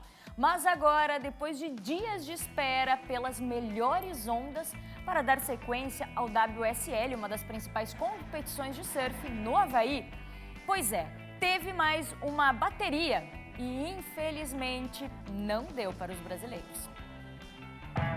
Terça-feira foi um péssimo dia para o surf brasileiro. As ondas havaianas começaram com 6 pés pela manhã, mas ao longo do dia foram ficando escassas e menores. Depois de dias na espera, o pipeline foi reiniciado e nenhum brazuca conquistou vaga nas quartas de final masculinas da etapa. Gabriel Medina, o campeão em 2018, Ítalo Ferreira, David de Silva e os irmãos Pupo foram eliminados em round ainda anterior às oitavas e finalizaram a etapa na 17ª posição. O brasileiro que chegou mais longe foi Iago Dora, mas foi eliminado pelo havaiano Baron Mamiya nas oitavas de final da competição e terminou o evento em 9º lugar. Com as quartas de final definidas, agora é só aguardar a volta das boas ondas para dar sequência à competição. Não deu, hein, Maria? Poxa vida, a gente estava tanto na expectativa. Não, aqui, e demorou né? tanto para ter essa outra rodada, a gente aqui esperando, mas não deu para os brasileiros. Vai ficar para a próxima. Vai ficar para a próxima. Gente, espero todos vocês amanhã com muita informação do esporte. Tá certo, até amanhã, gente. Até amanhã, tchau, tchau. E a gente vai para o intervalo. Na volta, vamos falar da polêmica da casa de passagem para indígenas ali no Tissac, no terminal do Saco dos Limões, aqui em Florianópolis. É já, não sai daí não.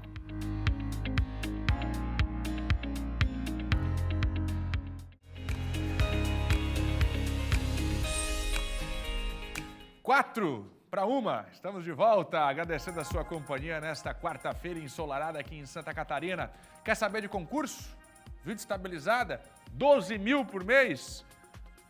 Ana Paula, deixa eu conversar com a dona Ana Paula Bittencourt, direto da redação do SCC10. Antes de eu falar do salário de 12 mil, presta atenção, eu preciso trazer a informação de um acidente que aconteceu agora há pouco, informação urgente, e a Ana já está com todos os detalhes. Em instantes, na sequência, o salário de 12 mil no concurso. Biguaçu é a cidade, como é que foi o acidente, Ana? Bom dia! Oi, Fernando, bom dia para você, a todos que nos acompanham em casa e também pelo ao vivo do SCC10. Fernando, um grave acidente que aconteceu agora por volta das 11 da manhã, olha as imagens que estão aí na tela, com um caminhão, parou ali a BR-101 em Biguaçu. Conforme informações da Arteres, uma das faixas ficou interditada. Nesse momento, o trânsito é lento, com mais de 5 quilômetros de filas que vão desde a ponte sobre o Rio Biguaçu até a região de Tijuquinhas. Nós não temos informações sobre a gravidade da questão de vítimas, né, de feridos. Isso nós não temos a confirmação, mas a gente deixa aqui o alerta para o trânsito muito complicado em Biguaçu, BR-101 sentido norte. Então, sentido Curitiba. Quem vai pegar a BR-101, temos aí esse acidente que aconteceu por volta das 11 e o trânsito com mais de 5 quilômetros de filas sentido Curitiba. Fernando. Nossa, Ana, pela imagem, a gente percebe que foi um acidente bem violento. Qualquer nova informação sobre vítimas, você vem atualizar pra gente aqui no meio-dia e, claro, Todos os detalhes em scc10.com.br. Ana, agora sim, concurso, 12 mil de salário. Para qual área, hein, Ana? Diversas, Fernando. A Assembleia Legislativa aqui de Santa Catarina publicou um novo edital para o concurso público nessa quarta-feira. Esse concurso, Fernando, havia sido suspenso em 2023 pela necessidade de adequações dos requisitos e algumas especificações para o cargo de analista de sistemas. O edital tem a contratação para cargos efetivos para 29 vagas de nível superior em diversas áreas de formação. Inclusive tem uma das áreas ali que aceita qualquer formação de nível superior para o cargo de analista legislativo com esse salário que você falou, R$12 mil. E o melhor, Fernando, tem ainda R$2 mil, mais ou menos, aí cerca de R$2 mil para auxílio alimentação. Então, juntando aí, a gente chega a quase R$15 mil. O concurso tem cotas para pessoas com deficiência. Claro, todos os detalhes a gente traz aqui no nosso portal scc10.com.br. Fernando. Isenção do imposto de renda. Tem mudanças na declaração, Ana? Fernando, o governo federal anunciou na noite dessa terça-feira o aumento na faixa de isenção do imposto de renda pessoa física para 2 salários mínimos. O que significa? Na prática, quem recebe até R$ 2.824, 2 salários mínimos, está isento de pagar o imposto de renda e, na maioria dos casos, não precisa nem realizar a declaração.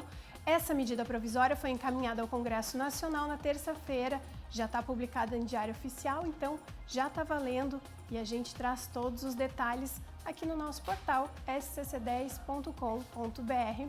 E para encerrar minha participação, Fernando, a gente falou de SISU aqui, só um lembrete, termina hoje o prazo para que os estudantes selecionados na primeira chamada aí do SISU façam as matrículas. A gente traz também todos os detalhes aqui no nosso portal, a gente deixa esse alerta, né? Hoje termina o prazo para quem foi chamado aí no SISU. Fernando. Obrigado, Ana. Ana Paula Bittencourt, direto da redação do SCC10. A construção de uma casa de passagem para abrigar indígenas se arrasta há anos em Florianópolis e agora pode ter um novo desfecho. O caso é avaliado pela Prefeitura, Governo Federal, FUNAI. Sofia Gonzalez está comigo ao vivo, direto do local, no bairro Saco dos Limões. Bom, é importante a gente contextualizar que esses indígenas vêm de outras regiões do estado, do país. Em Florianópolis, existe essa estrutura, era um terminal de ônibus que agora virou uma estrutura improvisada, uma casa de passagem improvisada para receber esses indígenas. A Prefeitura, nesse momento, tenta na Justiça uma forma de solucionar a situação. Por que problema, Fernando? Porque a comunidade não aceita. A comunidade é um pouco diferente de não aceitar, mas não concorda com a forma em que os indígenas estão alocados nesse local. E a comunidade ali do Saco dos Limões, de Florianópolis, defende que essas pessoas também tenham um local adequado e não vivendo em barracos debaixo de lona. Por isso, a comunidade pede, sim, a saída deles desse espaço.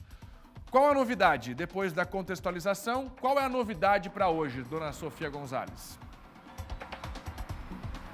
Olha, Fernando, a novidade é que hoje vai ser feita uma reunião a partir das 2h30 da tarde, né? Onde deve ser aí debatida qual projeto vai ser adotado para abrigar os indígenas que atualmente ocupam o terminal do Saco dos Limões, como você falou, está desativado desde 2005. Existe um projeto da UFSC para a construção de uma casa de passagem logo aqui ao lado, nesse terreno que é da União e que foi cedido, mas também existe a possibilidade de que a Prefeitura de Florianópolis apresente um projeto próprio na tarde de hoje. Como você falou, né, essa é uma história que já se arrasta há um bom tempo e olha, em que pé que anda, né? O Ministério Público determinou uma multa por falta de ação e prazo para a Prefeitura iniciar as adaptações. A Prefeitura recorreu com outro projeto de construção. FUNAI segue em articulação com os órgãos governamentais e no meio disso tudo, a comunidade indígena aguarda uma solução concreta aqui no espaço e além do mais, né, os moradores aqui da região do Saco dos Limões se preocupam com a manutenção do espaço que recebe cada dia mais ocupantes. No último sábado, né, a gente trouxe também que aconteceu uma audiência com o Ministério dos Povos Indígenas e a Prefeitura de Florianópolis para mostrar a situação. A Prefeitura trouxe o Ministério aqui e expôs, né, em que estado vivem os indígenas que moram aqui. O Ministério viu e se comprometeu a fazer um diálogo entre as partes envolvidas na busca de uma solução. E durante essa audiência também foi articulado entre o Ministério e algumas secretarias aqui da capital que os custos da construção dessa casa de passagem devem ser arcados pelo governo do estado, já que, como você falou também, né, alguns dos indígenas que estão aqui vêm de outros estados do Brasil também. Nós temos um vídeo do prefeito Topázio Neto, onde ele coloca, né, o que foi discutido e também o posicionamento da prefeitura em relação a esse assunto. Vamos acompanhar. No último sábado, nós recebemos assessores do Ministério dos Povos Indígenas que vieram conhecer a questão da casa de passagem. Fizemos um relato bastante extenso sobre toda a questão desde 2018 e no domingo eles fizeram a visita em loco lá no terminal do Sacos dos Limões. A ideia é que eles conheçam bastante o processo para poderem participar da reunião que acontecerá agora no próximo dia 7 na Justiça Federal. Deixamos claro que o município até agora é o único que tem participado sozinho dessa questão, com a ausência da FUNAI, a ausência do próprio Ministério, apesar de ser novo, e que a partir de agora a gente espera a participação de todos esses órgãos para que se chegue a um denominador comum e as responsabilidades sejam divididas. Não pode ficar só para o município a responsabilidade de resolver essa questão. Esse terminal aqui, né, foi adaptado para receber cerca de 30 indígenas que vêm a Florianópolis vender artesanatos durante a temporada de verão, mas atualmente abriga aí, né, mais de 400, inclusive crianças. A gente trouxe na semana passada também que algumas estruturas começaram a ser construídas aqui ao lado, mas foram interditadas pela Prefeitura de Florianópolis, já que estavam sendo feitas de maneira irregular, mas também para atender a toda essa demanda, né? A gente vai seguir acompanhando os desdobramentos dessa reunião na tarde de hoje, vai trazer um material completo no SCC News a partir das 7h30 da noite, na expectativa de uma solução, né, Fernando? Muito obrigado, dona Sofia Gonzalez, direto da casa de passagem improvisada no Saco dos Limões para os indígenas. Pode deixar a imagem ao vivo lá? Corta comigo aqui no estúdio, 1h05. Vamos ser sinceros neste assunto? Vamos ser sinceros neste assunto? Vou te convidar a parar um minutinho da sua vida e conversar comigo a respeito deste tema. Porque falou indígena, para muita gente, lá vem o problema. É ou não é? Lá vem os indígenas do Morro dos Cavalos, que não deixa abrir a BR. Lá vem os indígenas da comunidade, que não deixam avançar uma obra colossal do governo federal. Lá vem o indígena que para o trabalho público em obras que estão acontecendo. Sempre quando a gente fala de indígena, tem uma leve conotação de lá vem problema. Vamos ser sinceros aqui, a gente tem uma dívida histórica e além de indígenas, a gente está falando de pessoas. Se é indígena, se não é indígena, não é a pauta. A pauta é que tem pessoas, crianças de colo, vivendo debaixo de barracos, numa capital tão rica como Florianópolis. Agora, não dá para jogar essa responsabilidade no colo da prefeitura. Quando o assunto é indígena, é nacional. E acabou. Se você for fazer o que eu já fiz inúmeras vezes e ir até a casa de passagem, conhecer as histórias dessas pessoas, são de outros estados que vêm para Florianópolis para tentar a vida, para vender o artesanato, talvez numa promessa de uma vida melhor. Quando chegam aqui, se deparam com isso. Bom, Fernando, mas por que ficam? Porque talvez eles não têm base para saber o que é bom ou o que é ruim. Chega aqui, talvez isso seja melhor do que eles têm. E esta é a realidade de pessoas. São indígenas? Tudo bem, pessoas. Vamos olhar para pessoas.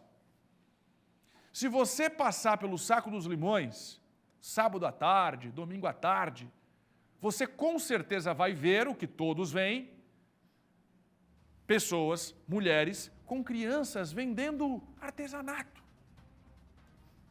em troca de moedinhas, para conseguir comer. Então, se vocês vierem aqui falar que isso aqui é legal, que está dentro do que a prefeitura pode oferecer, eu não vou concordar. Agora, eu também não posso concordar que este seja um assunto para a prefeitura resolver. Isso aqui tem que envolver governo federal, FUNAI. Não adianta criar ministério para aparecer no Jornal Nacional, que agora tem um novo ministério, os indígenas vão ser bem atendidos. E em Florianópolis, a gente vê esse volume de indígenas morando num terminal abandonado, essa que é a verdade, debaixo de lona. Faz sentido isso que eu estou falando? Chama todo mundo. Essas pessoas não podem sair de onde estão. Vem na falsa promessa de que vão ter uma estrutura melhor. O assunto, quando for nacionalizado, vai atacar nas bases. Espera aí, o que você está precisando? Qual a estrutura que você precisa? Não vai para Florianópolis, não vai para Curitiba. Lá a situação não é boa, porque hoje a prefeitura vai construir uma casa de passagem para 400 pessoas. Imagina o tamanho dessa casa de passagem e como que será mantida essa casa de passagem. Ano que vem, meu amigo, isso aqui está rolando há mais de 5 anos, lá da época do Jean. Inclusive, o prefeito Jean se comprometeu à época em construir, trabalhou muito, depois começou a briga na justiça. Isso eram 50 pessoas, 30 pessoas. Vai lá ver como é que está hoje. Então, para resumir, são pessoas, são humanos, vamos lidar com pessoas e o trabalho tem que ser nacionalizado. O governo federal tem que intervir para essas pessoas não saírem das bases, terem todo o suporte, dignidade de vida lá, onde nasceram.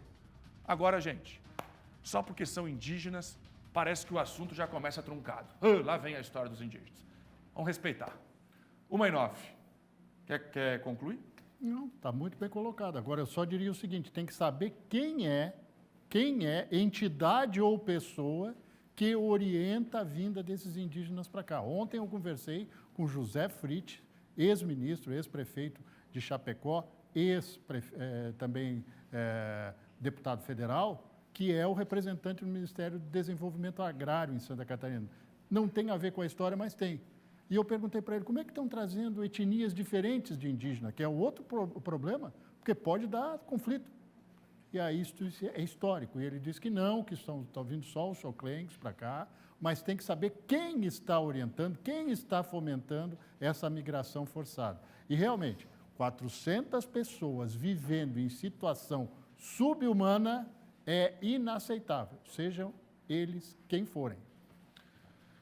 Vamos continuar na política. Cleverson Zivert, secretário da Fazenda de Santa Catarina, está comemorando a arrecadação aí dos últimos meses. Olha o sorriso dele, está mordendo as orelhinhas lá, ó. Tá tão aberto que está o sorriso. Pois é, o Cleverson Zivert, secretário da Fazenda, recebeu uma excelente notícia, uma arrecadação em janeiro deste ano, que superou os 4,5 bilhões de reais. Bilhões, estou falando de bilhões. Olha só, vamos dar uma olhada nos números aqui. Eu sei que as pessoas não gostam muito de número, mas quando está na conta bancária, todo mundo gosta, né? Então vamos lá. Arrecadação de janeiro.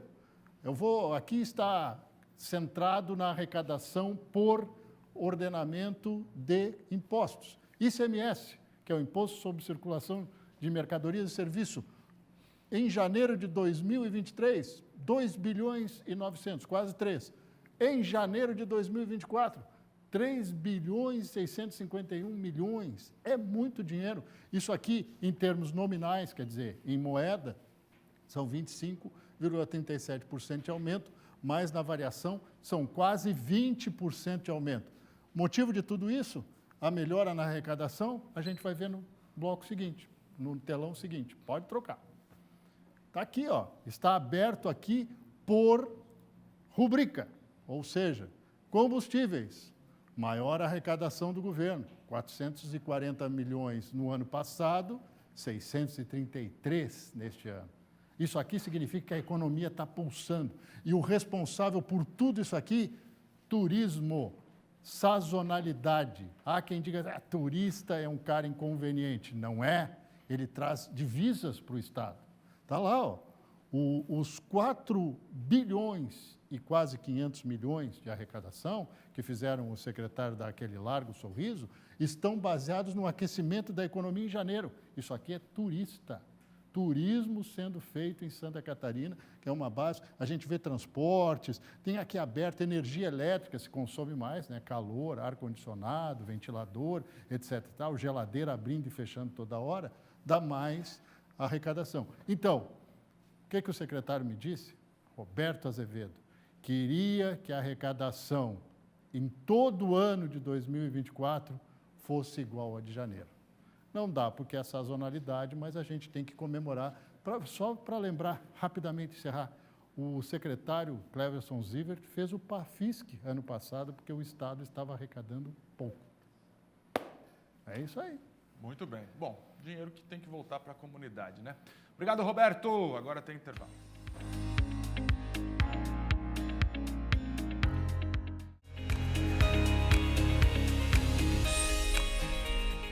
A gente vai continuar nossa conversa pelas redes sociais. Aproveite para seguir a gente. Maria, equipe, valeu pela parceria nesta quarta-feira. Amanhã a gente se encontra, se Deus quiser. 11h30. Cuide-se e até lá. Até amanhã, Fernando, e a gente segue com A Tarde é Nossa. Vamos lá.